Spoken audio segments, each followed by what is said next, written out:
José Canet, el eslabón de oro.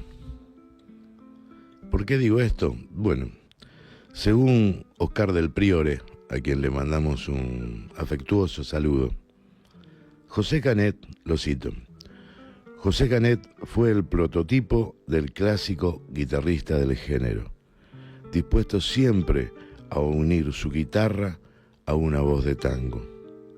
Fue uno de los pocos guitarristas que logró evadir las buenas influencias de Roberto Glela, creador de toda una escuela de tango. Fin de la cita. Esta definición, obviamente con la cual coincido,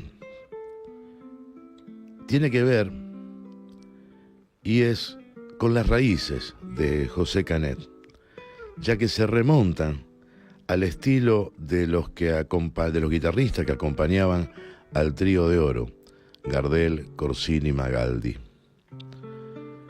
Eran, por citar algunos, Guillermo Barbieri, Ángel Riverol, Maciel, José María Aguilar, Pessoa, José Ricardo, Juan Vivas, Petorossi y tantos otros. Su estilo estaba enraizado en forma directa a los conjuntos de este tipo de guitarras, las clásicas. Aunque en muchas actuaciones agregó José Canet a su trío o cuarteto de guitarras instrumentos de cuerdas, como un contrabajo, violines o un violonchelo. Según contaba el mismo Canet, la escena fundamental, el acontecimiento esencial en su destino, se produjo a los 12 años, cuando apenas tenía 12 años.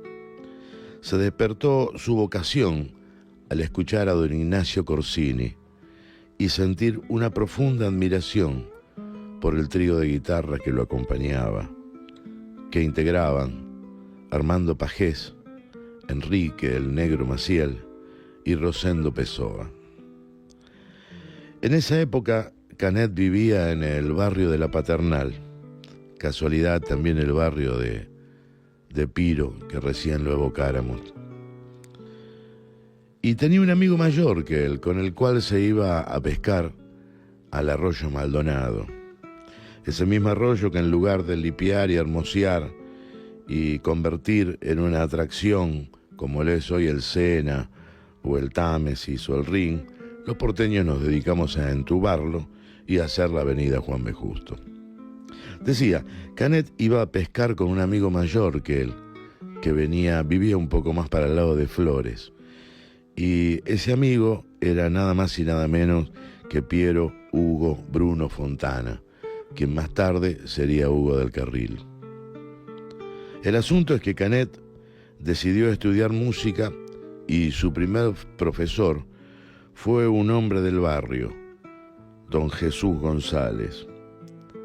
En 1933 comenzó a trabajar profesionalmente con el cantor Santiago Devín, integrando un conjunto de guitarra con Alonso Arana y Arrieta.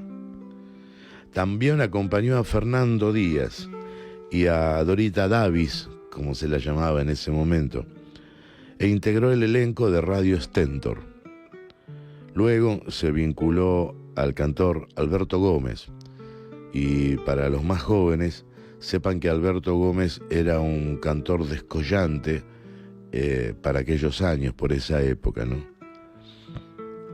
Con Gómez compartiría una trayectoria de 30 años juntos, recorriendo muchos países de América y logrando puntualmente en Cuba un éxito arrollador, realizando varios viajes y muchísimas grabaciones. Precisamente durante esas giras, cuando Canet compone dos de sus tangos más famosos, La abandoné y no sabía y Tarde. En 1938, el poeta y periodista Amleto Bergiatti le entrega los versos para componer una milonga. La letra se titulaba Julián Pardales, un personaje imaginario del barrio de Los Corrales. A Canet Le gustó mucho el poema, pero le sugiere a Bergiati cambiar pardales por centella. Y obviamente, como lo exigía la rima, Corrales pasó a ser Pompeya. Nació así la milonga Julián Centella, nombre que finalmente se convertiría en el seudónimo artístico del poeta Amleto Bergiati, que hasta entonces se llamaba Enrique Alvarado, y a partir de ahí pasó a llamarse don Julián Centella. Sepamos también que acompañó José Canet a innumerables cantores, muy buenos todos: Oscar Alonso, Juanita Larrauri, Roberto Medina, Guillermo Rico, que cantaba con el nombre de Guillermo Coral, y a quien le dedicáramos hace unos meses atrás Un territorio secreto del tango. También acompañó a Alfredo Dalton, a Mariano Leyes, a Gloria Díaz, a Alberto Marino y a tantos otros. Entre 1951 y 1952, como les dije, estuvo en Cuba. Y a la vuelta se radicó en Córdoba, actuando en la emisora radial LB3, junto al violinista Albel Lizarrago. Lo presentaban como la guitarra viajera y el violín romántico. En 1956 es solista de guitarra en Nuestra Querida Casa, en Radio Belgrano. Y en el 59 forma el Quinteto Garufa, compuesto por bandoneón, 2 guitarras, violín y contrabajo. Con el cantor o el vocalista de la agrupación era Héctor Alvarado. Esta formación hacía un tango muy milonguero y picante que llamaban Bayango. Y llegan al disco para el sello TV, en el que, entre otros temas, graban De Puro Kurda, Así se baila el tango, Llegó el Bayango, Bayango a Mar del Plata y Churrasca. Escuchemos ahora una milonga compuesta por Héctor Stamponi, Chupita Stamponi, con letra de mi amado Cátulo Castillo, en la voz sin igual de Alberto Gómez, con glosas de Ubaldo Martínez. Los más veteranos lo ubicarán al primer actor argentino, Ubaldo Martínez, que hacía el personaje de Ubalbino. Y de hecho esto fue un éxito. Lo grabaron en 1961 con el trío de guitarras de José Canet, y el tango se llama Cosas de Borrachos.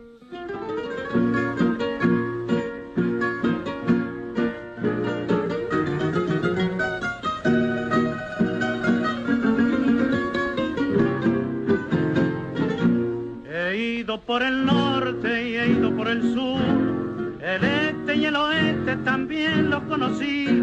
Yo anduve por mi patria y en todas partes vi trabajo y esperanza buscando un porvenir.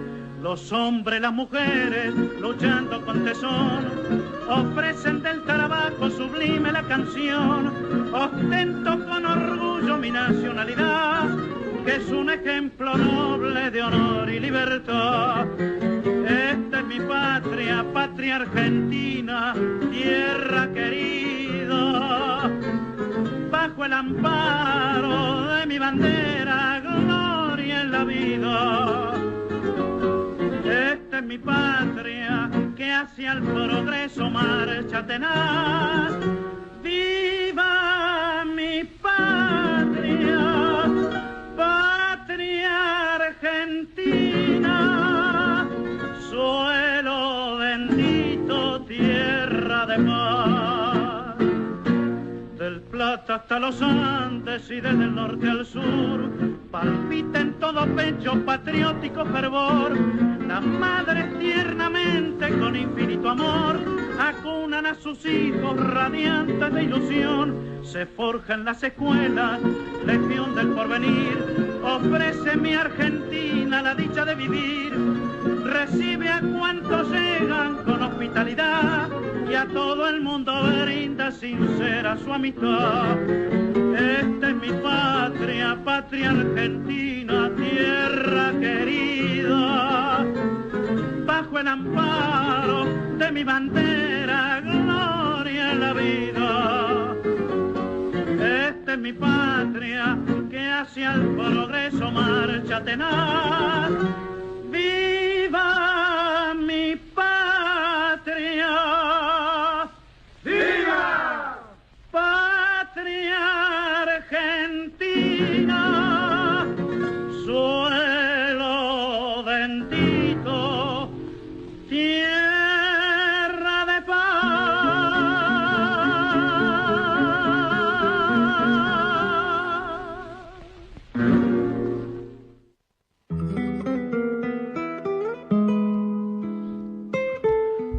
Como singularidades, sepan que José Canet, entre los años 1965 y 1969, tuvo su propio local de tangos, el Rincón de José Canet, en un sótano que había en la avenida Callao 451. Y fue factotum para que en 1972 Nelly Omar volviese a cantar. Él fue el que la convenció y ocurrió el 27 de julio de ese mismo año, con muchísimas presentaciones hasta el año 1981, donde desgraciadamente Canet sufre una hemiplegia y tiene que abandonar el acompañamiento de Nelly Omar. Pero hasta ahí, hasta ese periodo, presentan muchísimas grabaciones para el sello RCA Víctor y para Embassy. Y obviamente el trabajo era fuerte el que tenían. José Canet fue un prolífico compositor.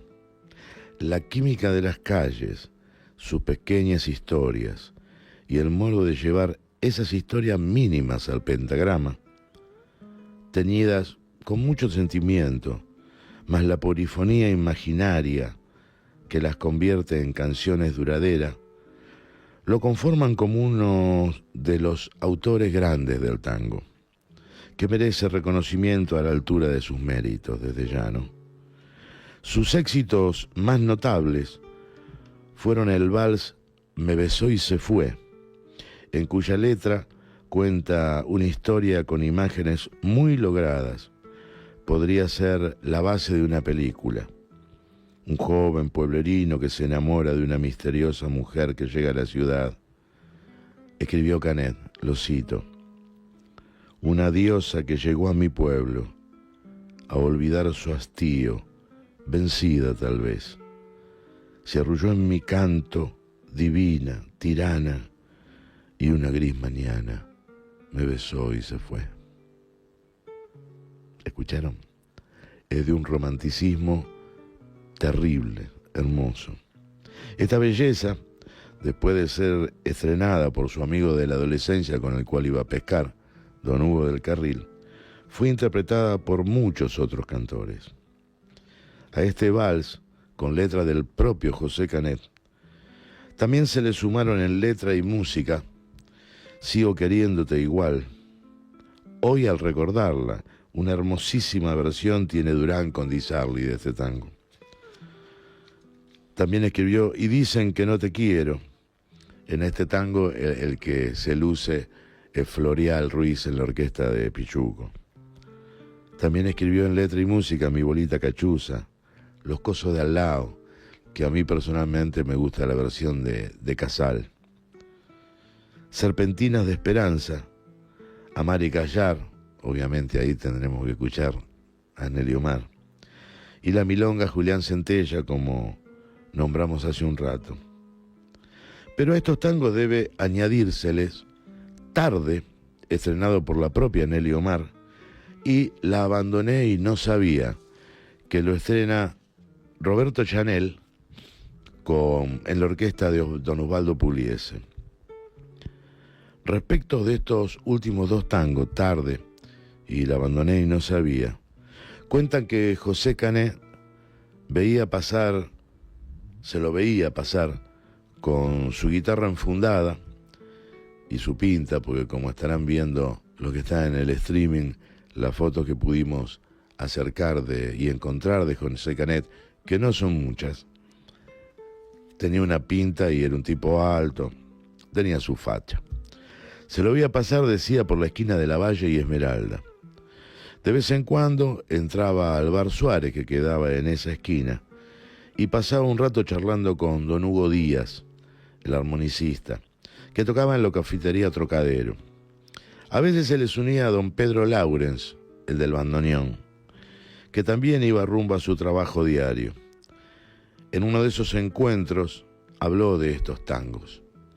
Recordó que La abandoné y no sabía. Lo había escrito en Chile, en 1943, donde se hallaba secundando a su cantor que escucháramos hace unos instantes nomás, Alberto Gómez, y el corazón le chirriaba de recuerdos, según Canet. Decía, lo cito, cuando uno se encuentra lejos del pago, a veces se tiene una sensación de vacío, de melancolía, de abandono. Y bueno, escribir, componer, es como un acto de contrición. Y de los mismos me sucedió con Tarde, lo mismo me sucedió con La abandoné y no sabía. A Tarde lo escribí en Caracas, en el año 1947. Hay muchos momentos en que uno se da cuenta que no hay nada más paralizante que el olvido. Como en esos viajes largos, la cabeza da muchas vueltas, los recuerdos se aparecen con todo su peso sentimental y, claro, también sirve como fuente de inspiración. Fin de la cita. Había nacido en Buenos Aires el 15 de diciembre de 1915. También en esta ciudad murió el 10 de marzo de 1984. Nelly Omar supo comentar, la cito, pocas veces me sentí tan bien acompañada profesionalmente como con José, porque él no se quedaba en la fachada del tango, sino que calaba hondo en los sentimientos. Fin de la cita. Personalmente, admiro a este hombre del barrio de La Paternal, que no solamente supo destacarse como músico y compositor, sino que logró escribir muchos versos que destilan porteñismo, deschave, y que fueron piezas importantes en las partituras de los años, en las grandes partituras, diría yo, y en las grandes orquestas de los años 40. Para cerrar este territorio secreto del tango que dedicamos a José Canet, quisiera que presten atención a esta versión instrumental, inédita, que hace del tango de Aníbal Troilo, Milonguero Triste. Chapeau, José Canet.